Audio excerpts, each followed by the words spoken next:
check in when it's status quo, like business is normal. Check in when it's slow. So I think when you have that consistency, I think that builds trust. That's just common.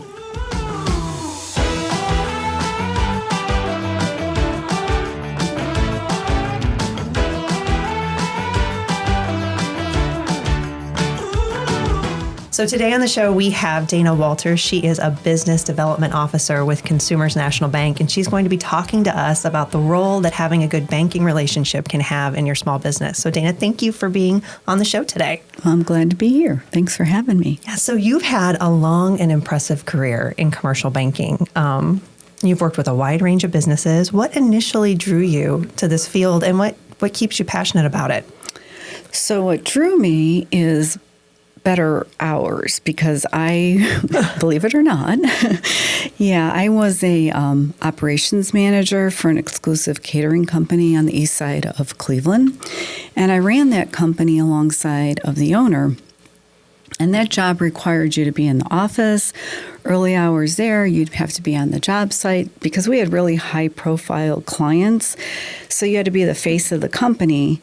And so really what drew me to banking was better hours and greater opportunity, because I was thinking, you have a larger organization, there's more job types to really kind of navigate through and explore. And then I would say what keeps me passionate about what I do is seeing the success and being a part of that, of the business owner's visions, their dreams, and being their advisor, and knowing that you helped along with the bank to contribute to their success. Nice. So what are you work with small businesses predominantly. So what are some of the most common mistakes you see small business owners make when it comes to their banking relationship?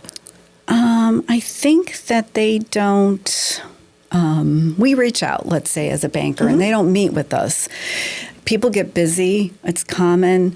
But then, like as a banker, you hear these surveys like, oh, I never hear from my banker. So I think there's this disconnect. There's always your group of bankers, clients that do get together with the bankers. But I think they don't really put that time forth to meet with the banker. And I think there's a couple things. I think you develop a better relationship. You're meeting with them in all times, not when you just maybe have a specific need, because I'm got a new thing going on, I need a loan, I got to open an account. I think you just have a working relationship. The other part is you should utilize your banker. We can talk about a lot of things without keeping confidentiality. Of course, we don't have to get in the specifics of company names, but we have a lot of experience seeing things. And so you can say, hey, I'm thinking about this. Have you seen this before? So I think we're underutilized. And, when you look at the other advisors, your CPAs, your attorneys, and you need them, but you're going to get charged an hourly rate, So I think you got to put them up there with your trusted advisors. Yeah, I think that sometimes, I know for me starting out in small business, I always was afraid of my banker to some degree. I thought they're always going to tell me no. They're probably going to tell me if I'm doing something wrong, if they can always see how much money I have in the bank. So there was a little bit of anxiety around that. And working with you and getting to build a relationship has really been impactful, because I realized you know a lot of people. I mean, I know a lot of people, but you know even more because you're working with small businesses every day. So the advice that you give can be really valuable. The connections to other business owners, other organizations that could potentially be collaborative partners can be valuable. And you've seen a lot in banking, Dana. Like you've been in the top of the economy. You've dealt with challenges in the economy. And so helping businesses kind of navigate some of those things, you've made banking a lot less scary for me. So I appreciate it. I didn't know we were scary. That's funny to hear that, but that makes sense. I think we all have things in our head. I remember when I first took this job, I thought I was supposed to know everything on a financial statement. Well, they don't all look the same. So you're afraid to make that phone call to the CPA. It's the same thing. So I think it's getting past those barriers I think we have in our heads. Yeah. Getting to the point where we have a relationship and we can help each other, really. Yeah. So as we emphasize talking about the importance of relationships, can you tell me some of the qualities of what you think a successful bank-client relationship looks like? And what are the elements that foster trust and long-term success? How do we not be afraid of our banker? Well, from the banker, I think it's check-ins. And when I mean check-ins, it's not when a project's going, you just check in. When it's busy for the client, you know they're like, I have a lot going on, or I'm going to do this, or I'm going to build a new building, or buy a new business, or whatever might be making them busy. Check in when it's status quo, like business is normal. Check in when it's slow. So I think when you have that consistency, I think that builds trust. That's just common. And I think, if you're just maybe you're prospecting, and the prospect is trying to determine, do I want to go with this banker or not? I think this is a good opportunity to give the banker to give that prospect some names of people they've worked with. And then they've got to ask, well, what do you like about that banker? Mm-hmm. Because maybe what's important to Chrissy is not important to John, so it's kind of figuring that all out. All right. So in talking about some more specific areas, things that a banking relationship can be, getting working capital, expanding your business, protecting fraud. As small businesses evolve, we've got interest rates going up, going down. Who knows what's going to happen with the market over the next couple of weeks. What are some of the things that you can provide at the bank that small businesses can benefit from?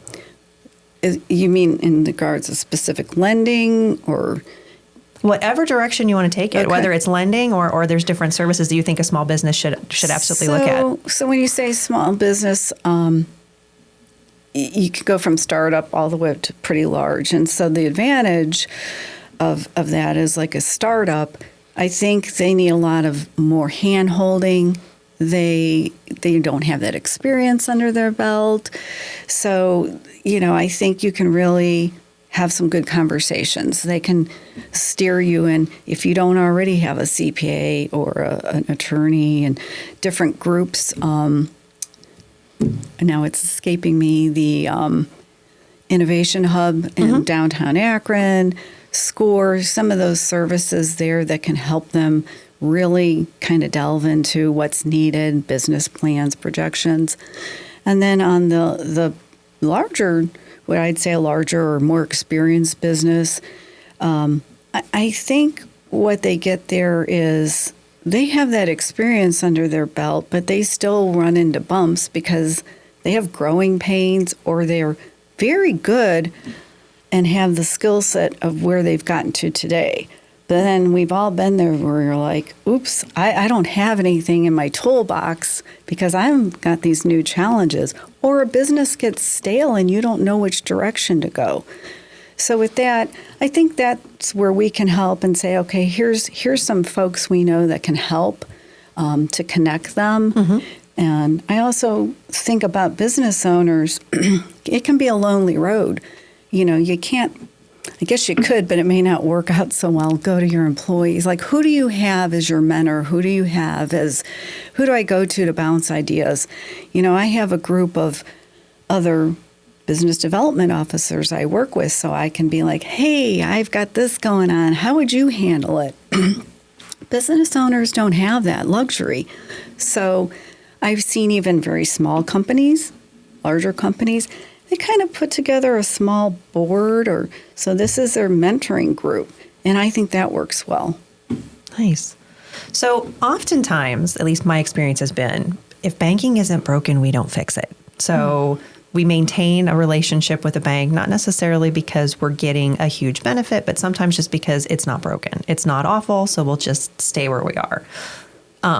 Oftentimes, the best time to change banks, I would assume, is not in the middle of an emergency or when you have a whole bunch of things going wrong. So can you kind of educate the audience on, what are some things a small business owner should be paying attention to maintain their banking relationship? Or what are some of those red flags to say, hey, it might be good to evaluate some other options? So I think a good way, once again, I talked about those check-ins. Mm-hmm. So do they check in? Now, I have clients that are always like super responsive. Some people, it's like once a year is good enough, but I'm checking in at least once a year. You kind of get a read on people, like, don't check in with me every quarter. Once a year is good enough. The other thing is, you want that banker to be vested in your business and you. You'll know. You don't want them being transactional. And there's a lot of people that are. That's just, it can be like a business owner, a lot to manage. You've got all these balls up in the air. So is this job, So knowing that person has the ability to multitask and and also you as a client, you're top of mind.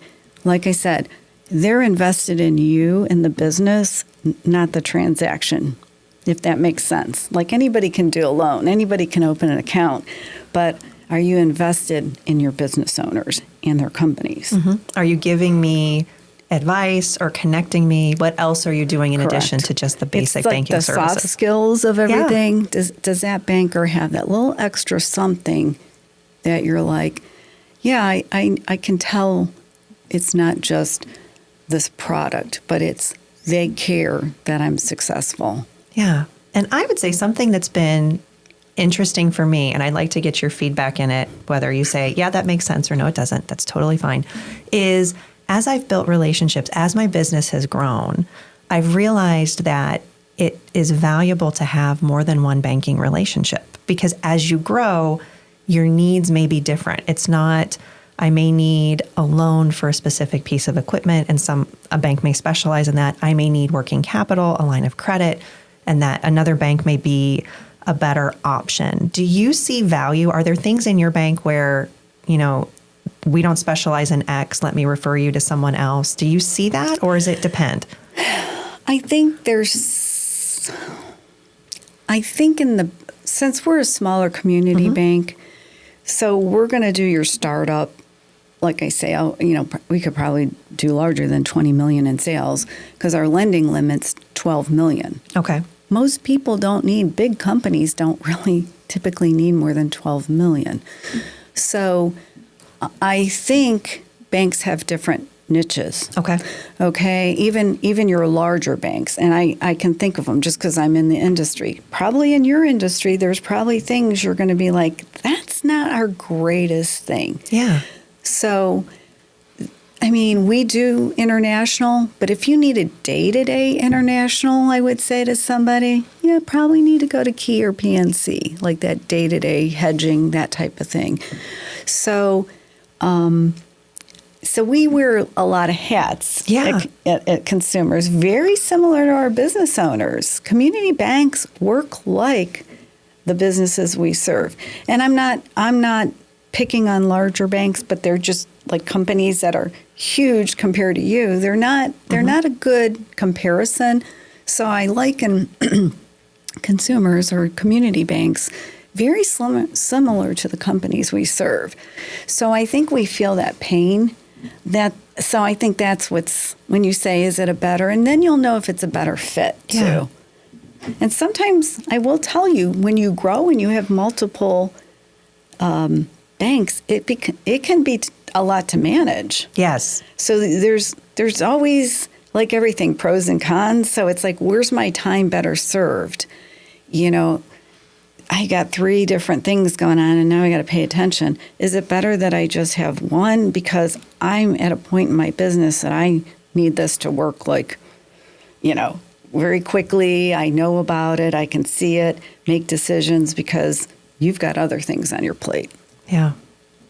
So given your vast experience where things are, what you're continuing to do, what advice would you give an aspiring entrepreneur who's just starting out in their banking journey?